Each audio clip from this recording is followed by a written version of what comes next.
for the entirety of our 10 years, we have focused on real estate transactions. And earlier, I maybe accepted a probate proceeding, or I would say yes to this other thing that's not exactly a real estate transaction. And what I learned was those are the things that keep me up at night, is making a promise to a client to do something that you don't know how to do. And I stopped doing that long ago, and I sleep so much better because we only promise to do things that we do really, really well now, and that we have done dozens or hundreds of times. And we have systems and processes built for that. So the quicker you decide what you want to be good at, the quicker you can develop those skills and that knowledge base.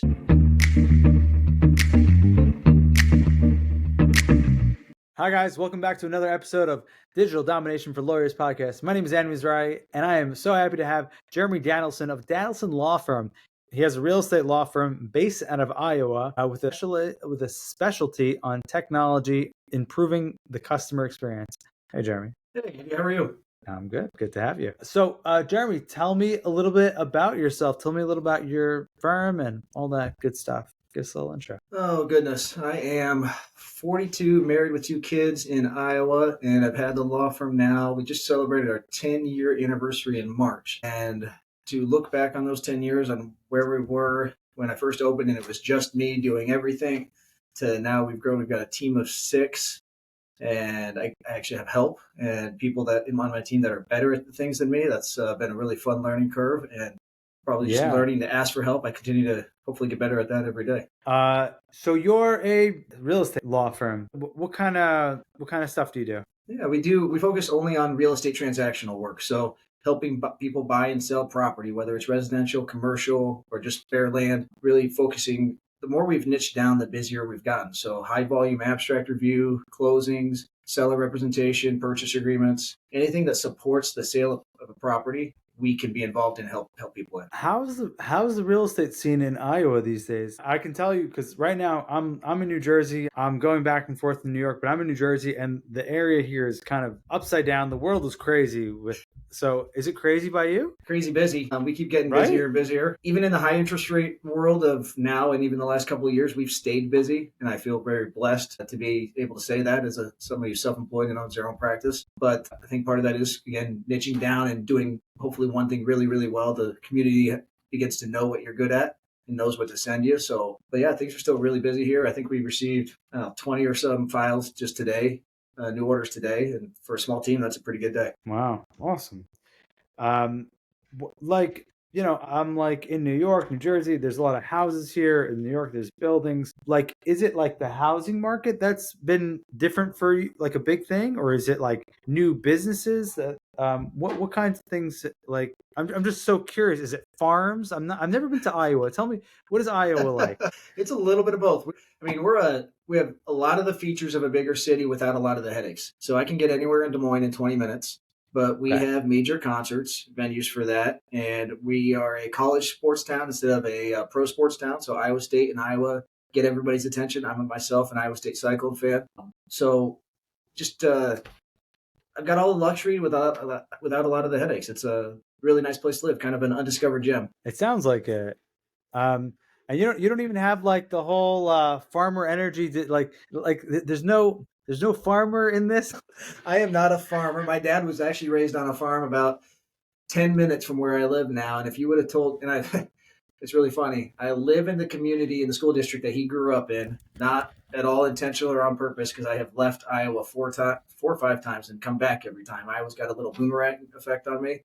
I've lived in Florida, Virginia, South Carolina, Delaware. So I've been on the East Coast, and I've had those experiences. And then if you would have told me 20 years ago, you're going to end up in Granger, Iowa, the same school district where your dad went to school, I would have called you crazy. But life's kind of come full circle, and now we live, my wife and I live near both of our parents, and we feel really, really fortunate that our kids get to know their grandparents really, really well. That's beautiful. It's amazing how it's like that. I had a similar thing. Like, I never thought I'd be coming back to my hometown. I guess like over years, like your values change, and you have different things that you want: family, connection, community. Something about that. When I get cold in the winter, we can hop on a plane and go to Phoenix or Florida or something and warm up, and then come back home and still get to where we need to go. And kind of, I guess what's popping into my head is like a little Cheers vibe where everybody knows your name. It's not quite that small, but it does feel comfortable. Did you grow up with the same kids from like age kindergarten to? I moved a lot when I was younger. So out to the East Coast after fifth grade, back to Oh, Iowa before my senior year of high school. so So I was mixing and matching a little bit. oh, that's cool. That's cool. I grew up in a small town, and I actually had one of those experiences. The same kids from like kindergarten to like high school. If you didn't make a good impression in kindergarten, you really blew it for the rest of your career. I And it always just like my so new opportunities to meet new people and have kind of fresh starts. So hopefully I can figure out what I screwed up before and then try something different the next time. nice. All right. So tell me about your journey to get to being a real estate lawyer in this kind of thing. I know there's always like a journey to get here, right? Yeah. So when I graduated law school, that would have been December of 11. My first job out of law school was as a corporate counsel for a commercial real estate company. They were a startup of sorts. They had a lot of growth potential, and it was exciting to kind of help somebody else start a business. So that was where I spent the first 2 years of my career. And that then it kind of came to a crossroads and I needed to make a change. And my options that I was looking at the time were I could be in-house counsel for a large brokerage here in Des Moines, or I could bet on myself with nothing and open my own firm with no guarantees. And why would you take the corner office with a window? Let's take the uncertain path and bet on yourself. And that's what we did. And here we are 10 years later, still fighting the good fight. And real estate was what I knew. So real estate is kind of what I decided to dip my toe into, and just stuck with that the entire time. It's amazing. It's amazing how many. I feel like you lawyers are so entrepreneurial, and you have to be, right? You really have to, be your own boss and create like you have this opportunity, and like you go to law school, you didn't learn how to become a business person. You just learn as you go. You absolutely do. I did have a business undergrad for whatever that gets me, so I have a little bit more of a business mindset than some maybe. But running a law firm is running a business. And if you don't have clients, you don't have a business, and therefore you don't have a law firm. So my number one focus from day one has been to be able to create the best client experience I can for whatever buyers and sellers trust us to help them. And then we just have tried to grow from there and continue to improve upon that experience with every new innovation that we bring to the market, in the way that we work internally, in the way that we communicate externally with clients and other real estate professionals. It's just technology can be used with good intentions for the benefit of the clients. It's not always for the benefit of the owner. So when we were talking a previous conversation, you said that you guys are maybe the most tech savvy firm in Iowa, in your state. That's a pretty bold claim. I'd love to hear you tell me about that. Love it.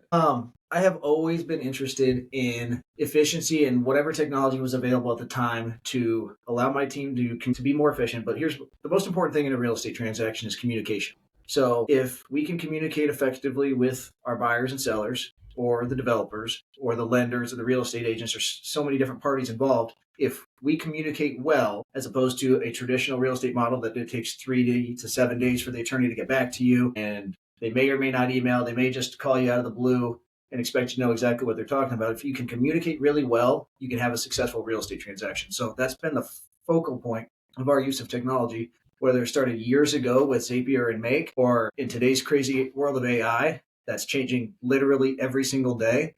There's opportunities to improve how you can communicate with all of those parties in a real estate transaction. I'm a little familiar because I've worked with real estate lawyers, and I think the thing about real estate law is that there's just a lot of, like you said, there's a lot of moving pieces. There's a lot of parties. There's the bank, there's the seller, there's the buyer. This money came from this person, that money came from that, right?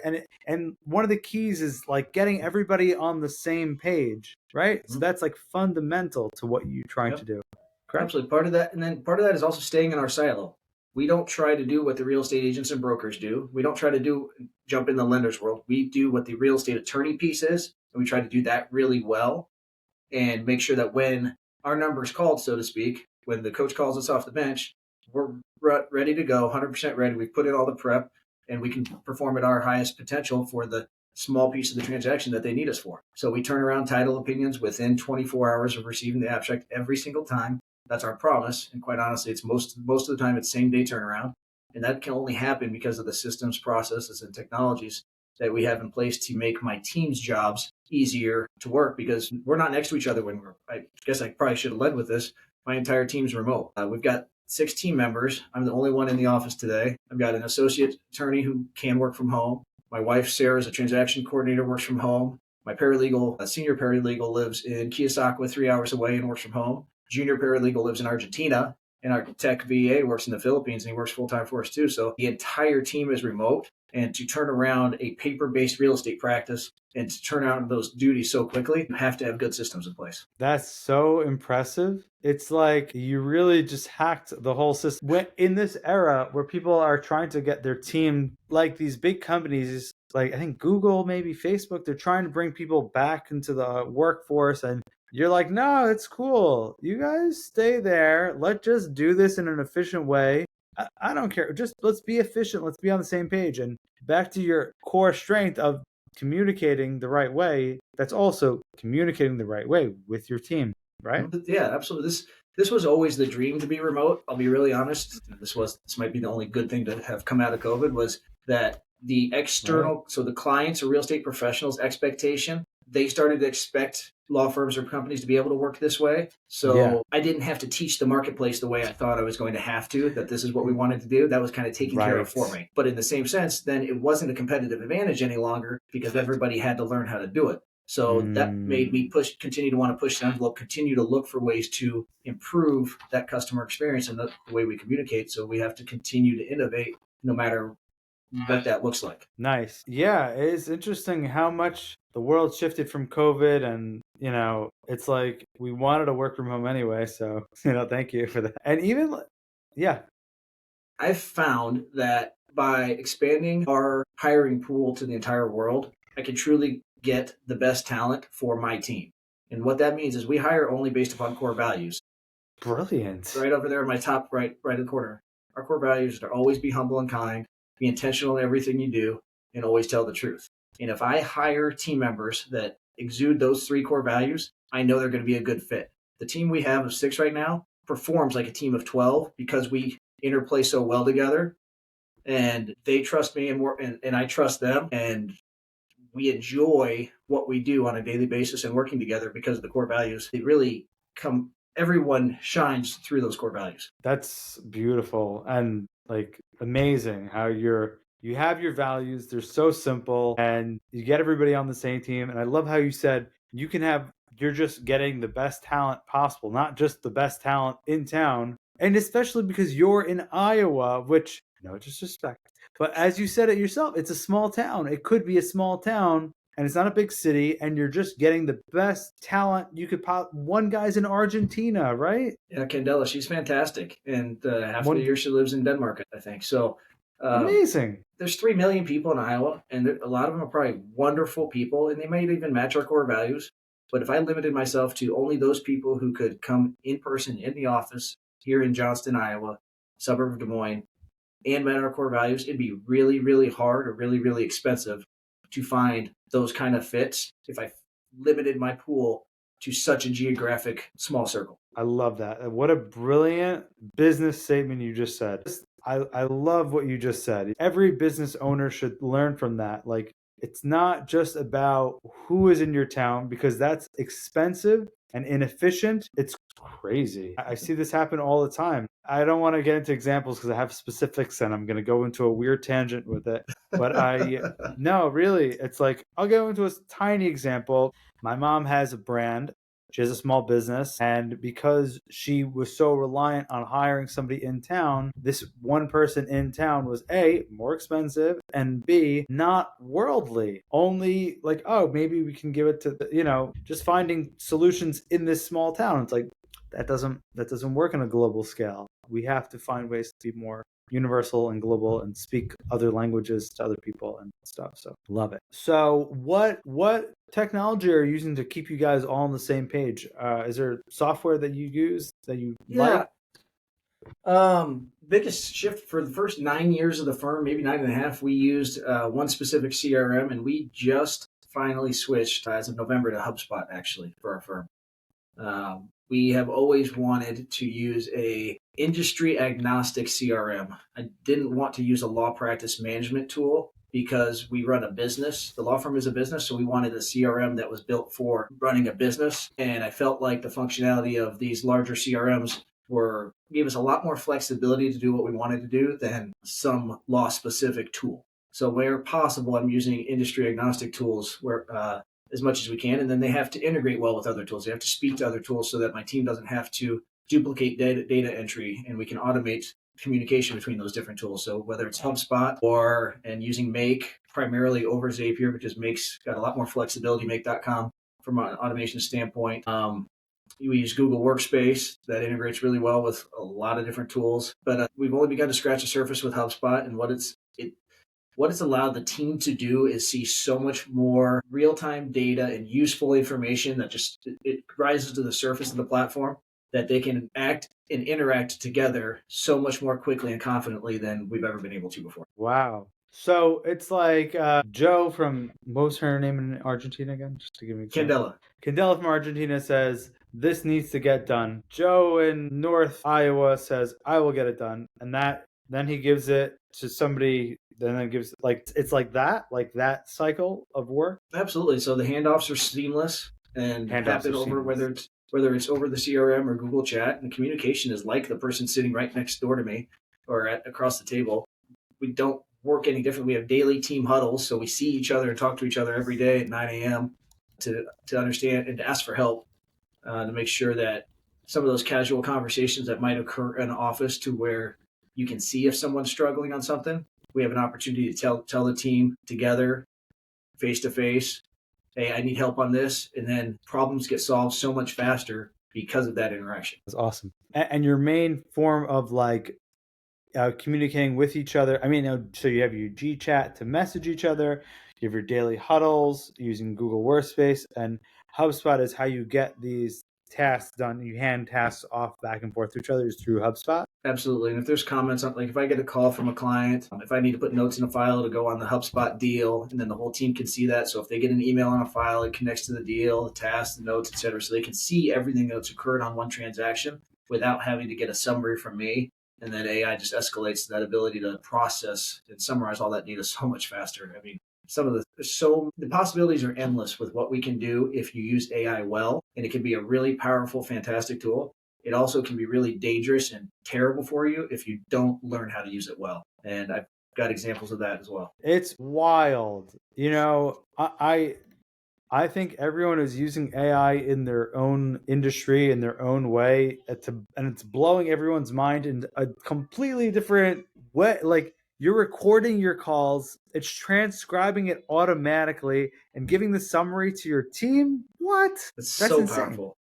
That's crazy. It's spectacular because it allows you to serve the client so much more efficiently and effectively. So if Sarah has a call with somebody 2 weeks ago, and then I get an email and I'm not sure what's going on, I could find Sarah and she could take 20 minutes to download that phone call to me. Or I could go read the AI summary or listen to the call recording, and I know exactly what was talked about and be informed when I call that client back or answer their email. And I didn't have to use two team members' time to do that. You muted again. That's like another gem you just dropped there. That is so brilliant. It's like, again, you're not just having a phone call, and then somebody writes their notes by hand, and if they wrote it correctly, and if you understood it, and then give it to the next one. You're recording their phone call, transcribing it, taking the summary, and then anybody can just access that phone call conversation like that. And if you use the right tools talk together. So our VoIP is AirCall, which integrates directly with HubSpot. So the phone call comes in, it tells me Joe Smith is calling, and I do nothing when I hang up, but the AI summary and the call recording go to HubSpot to the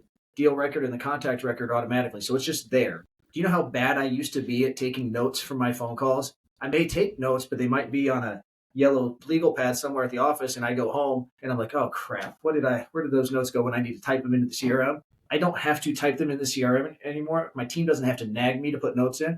They're there.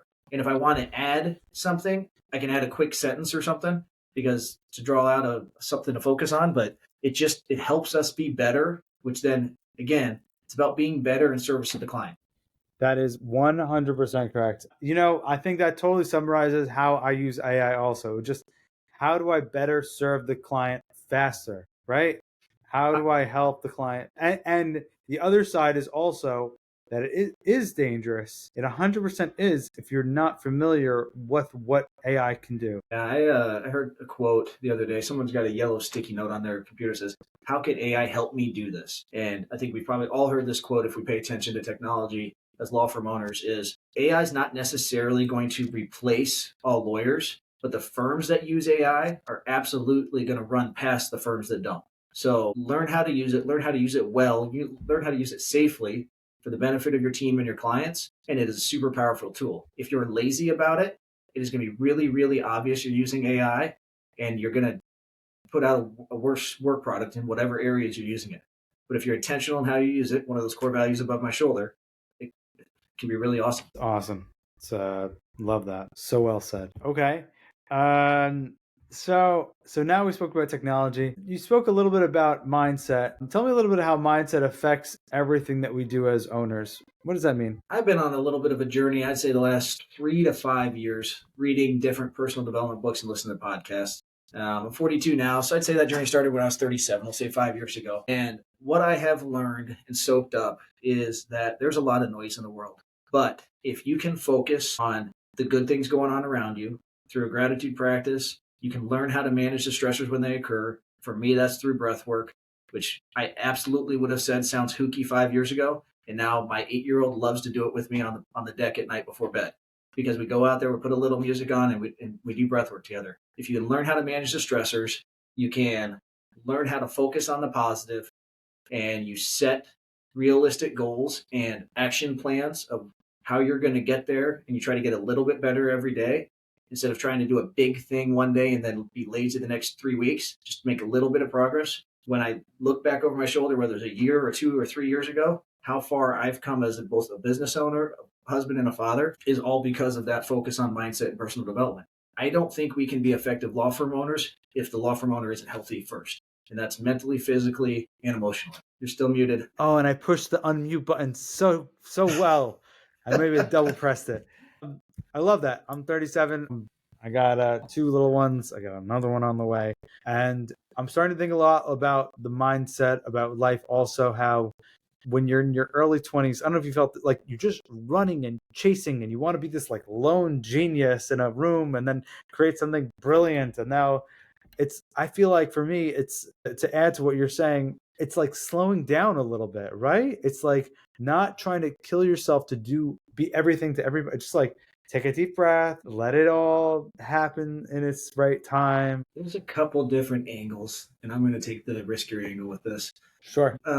Hopefully this doesn't ruffle too many feathers. The sooner, and I teach my kids this, the sooner you realize, and it took me a long, long time to realize, to learn this, that when you walk in a crowded room, and am I allowed to, a small cursor on this or no? All right. The sooner you realize that nobody in that room gives a shit about you and they're all worried about themselves, the more successful and happier you'll be.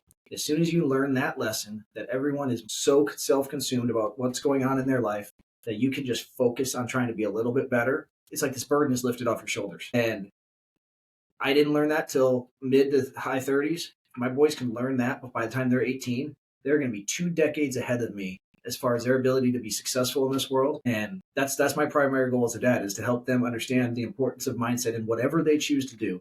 I don't care if one wants to be a baseball player, try professional golf like I did, or run a business or put together Legos, or be a fisherman. I don't care what they do, but you have to be healthy mentally to really truly be happy. Love that. That's it's beautiful. Yeah, I agree. You definitely have to take care of yourself. You have to, especially as the leader of the company, you know. It's learning. It's iterative. What I'm doing now is different than what I was doing 2 years ago, is different than where I started 5 years ago. I mean, the first book I ever read on this topic was The Power of One More by Ed Milet. And I've read that now 4 or 5 times because I come back to that book and that lesson, that no matter how hard things are getting, don't give up today. Just try one more day. And that message can apply to anything that is giving you trouble. Just don't give up today. And some authors resonate more with me than others. Some speakers resonate more with me than others, and different ones might resonate with you. Relentless Solution Focus by Jason Selk is a mantra that I repeat and talk to myself all the time about. I relentlessly focus on solutions. If you're faced with it, when you recognize stress, try to figure out what one small step you can take right now to make this situation better. It's not how can you solve this problem. It's what can you do right now to just make this a little bit better. And if you recognize the stressor and you can take that small step, everything becomes more manageable. I love that. That was so well said. When you're stressed out, it just take one small step forward, whatever that little small step is. Right? That's what you're saying. Absolutely, 100%. Could be this big horrible thing. 2019, my firm at that time was just myself and my wife, and we lost our largest referral source. They were probably 90% of our business, and Sarah and I had a fork in the road, a decision to make. Are we going to continue and actually, frankly, build an actual law firm that is diversified and have multiple referral sources, or are we going to go get jobs and work for somebody else? The pattern in my life, I choose the harder path, and I bet on myself, and I bet on us, or we bet on us, and we built a firm now that, fortunately, I can say we have something like 30 or 40 different referral sources that send us business on a regular basis. And we have a team now that helps us do things, do a lot of the things that Sarah and I used to do on a daily basis, work until midnight. And it's, if we would have thought, how do you go from 0 to 40 referral sources? That would have been an impossible task. What Sarah did, and I give her all the credit in the world, is she found the next one referral source. And then we built upon that over time. And it's taking one step. It's one small step at a time. You're so inspiring. I love everything you're saying. You're really, you have so many gems, so much wisdom. I love that. And especially in the law universe, I think that's a big thing that people need to really focus on is what are your referral sources? And I guess in all businesses, what are your referral sources? What is going to feed you the business if not just this one thing? So yeah, and then you have to, just because they say yes the first time doesn't mean they're always going to say yes to you. So you have to constantly be striving to continue to earn to keep their business is how I look at it. So try to offer to go above and beyond with these referral sources. Show them that their choice to trust you, to take a chance on you, which several did when we were nobody. Continuing to prove yourself and earn their trust transaction after transaction and be consistent and consistently better than you were before, hopefully will be successful in maintaining their business. nice. Awesome. So now you brought up your spouse a few times. What's her name again? Sarah. Sarah, you said that you run the business with your spouse. What's that like, running a business? Here's my tagline. I'm the attorney, but Sarah's the boss. She is not an attorney, but she is my rock, and she is the connection to our team. She's the spirit of the team on some levels. I get to be the innovator, and I come up with a lot of crazy ideas, but the fact that I have Sarah to be able to filter through those ideas and help me prioritize those before I go scare the team with some of these new innovations I want to try is really, really, really fortunate. And there's nobody in the world I trust more than her. So she will absolutely tell me when I'm off my rocker and the team's not ready for that thing yet. Maybe just not no, but just not now. And she runs our operations. She's our transaction coordinator. So if she needs to be, she can be a bulldog because sometimes transactions get tough. And then she can be your best friend when needed to also. I'm really, really lucky. She's a fantastic mom too. So she runs the house from that perspective and makes sure that I get to the ballpark when I need to be the ballpark, when I need to be dad. And she reminds me, okay, Jeremy, it's not law firm owner time. It's time to be a dad. And I'm really lucky about that too. That's awesome. That's wonderful. I also worked with my wife as a business owner for a while and still do a bit. And I think a big part of it is knowing how to, like you said, turn it off at night also, not just the work thing, like, because there could be points where it's like you're in bed and like, maybe we'll do this. It's like, wait, not work mode. Husband wife time. We are still learning that, and some days we're better than others. We do try to balance. Yeah, we try to have boundaries that laptops don't come in the bedroom at a minimum. So when you lay down and you relax, whether you're reading a book or watching a TV show or whatever, or chatting or something lately we've been doing is playing cribbage together so that we're not on technology devices right before bed, just kind of relax. Nice. It's been something fun we've been doing. But it's inevitably sometimes things pop up and just, oh, did you see my message on that one thing? And it'll distract us sometimes. So we're not perfect by any stretch, but we do try to have some boundaries and they just try to get a little bit better every time. So at least laptops don't come in the bedroom anymore, I can't say that was always the case. Awesome. So we learned some of your strategies, some of your technologies, a lot of so far. What are some of the biggest obstacles you faced in terms of getting your brand out there, and how have you been able to overcome it? I think it's consistency. For the entirety of our 10 years, we have focused on real estate transactions. And earlier, I maybe accepted a probate proceeding, or I would say yes to this other thing that's not exactly a real estate transaction. And what I learned was those are the things that keep me up at night is making a promise to a client to do something that you don't know how to do. And I stopped doing that long ago, and I sleep so much better because we only promise to do things that we do really, really well now and that we have done dozens or hundreds of times. We have systems and processes built for that. So the quicker you decide what you want to be good at, the quicker you can develop those skills and that knowledge base. Having done real estate transactions for 10 years, I still see new nuances and fact patterns every week and learn something new about how the law applies to that area, to that kind of situation. But I can sleep at night, and I know I can that we can keep the promises that we make to our clients when they call and they ask for help, because we say no to a lot of stuff. We say no to estate planning and probate. We say no to landlord tenant because we have decided what we're going to be good at. We've also been consistent in our communication to the community that we serve. This is what we're going to say yes to. I think that's the critical piece, because if we said yes to everything, quite honestly, I think the referral sources would dry up, because they would say, oh, this firm's no different than these other 11 firms who do everything also. And then maybe Jeremy was slower to turn around that dissolution because he clearly didn't have his ducks in a row and didn't know what he was doing. I don't say yes to that kind of stuff anymore. Wow. Very interesting. Just my last one of my, as we're winding down, I have a few little questions left, and then we'll wind our way out. How did you get so good at this whole technology and processes and connecting these dots, and any tips and advice on how to get there, or you just wanted it, you knew what you wanted and that's how you found those solutions? It goes back to mindset. I have described myself, I think there was some personality survey test thing I took at that first in-house counsel job that described me as a constant learner. I always want to keep learning. And that approach to everything I'm doing has allowed me to be willing to try new things, even if they were scary, even if I didn't know how to do them. That journey started years ago with me as the tech guy for the law firm, trying to learn how to work Zapier and trying how to figure out how to connect. Well, I guess the first complex automation we ever built years ago was we did high volume title opinions, which means every title opinion needs needs an invoice. And for a long time, I would read the abstract, and myself or a paralegal would have to go manually create an invoice in Xero, and then download it, and then save it to Google Drive, and then download it, and then attach it to the email. And we figured our way how to, based upon the data in the CRM, how to automate that invoice, which were two different tools at the time, and then how to automatically save that invoice to the Google Drive and put it as an attachment to the email. And that saved so much time. So when I could see opportunities to save our team time, we tried to figure that out. And it wasn't always a new automation or a new tool. Oftentimes, the tools we had in place could do the thing that we had to put ourselves in. So I thought we needed a new intake tool once upon a time. This was years ago. But to figure that out before I could pick a tool, I took a bunch of yellow sticky notes on the wall and I drew out what I wanted the client experience to be through our intake process. And once I did that, I had 25 sticky notes in different arrangements on the wall. And I said, oh, okay, we can do this with the CRM we have. Oh, we can do the whole thing with the CRM we have. So I didn't have to go invest time in a new tool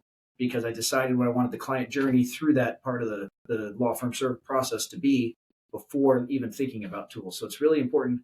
That intentionality approach that we take is really, really important for success with technology. Leading into today, I've got 3 or 4 different newsletters that come to my inbox every day that talk about 5 new AI tools you should use. We don't chase almost any of those. We'll pick one to peek at. And now I'm not the tech guy for the team, not the guy who does the everyday. Based out of the Philippines, he's spectacular. His only role is technology. So he builds all of the workflows in HubSpots. He maintains and builds all of the automations in Zapier and in Make. He researches the AI projects for me and reports back, and then I give him direction to go, and we interplay back and forth. But he's created so much capacity for me on the technology front that allows us to continue to move things forward, continue to try to be better than we were yesterday, so that we can continue to hopefully be the most technology forward firm in the state. Wow. Again, I've said it several times on this episode, but I'm going to say it again.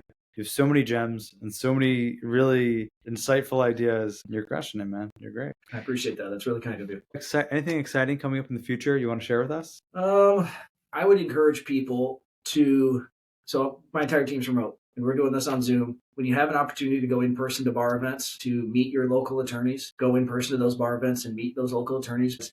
When you realize there's a human being on the other side of the email, I have noticed the communication is different, whether you pick up the phone or send an email if you know that person, as opposed to it's just a name. So true. If you're a young attorney, meet experienced attorneys, get to know who they are. I've got mentors that have helped me on complex real estate transactional matters. because we've met and we've shared a room together, we've shared a meal together. They will answer my questions, and I'm so grateful for that.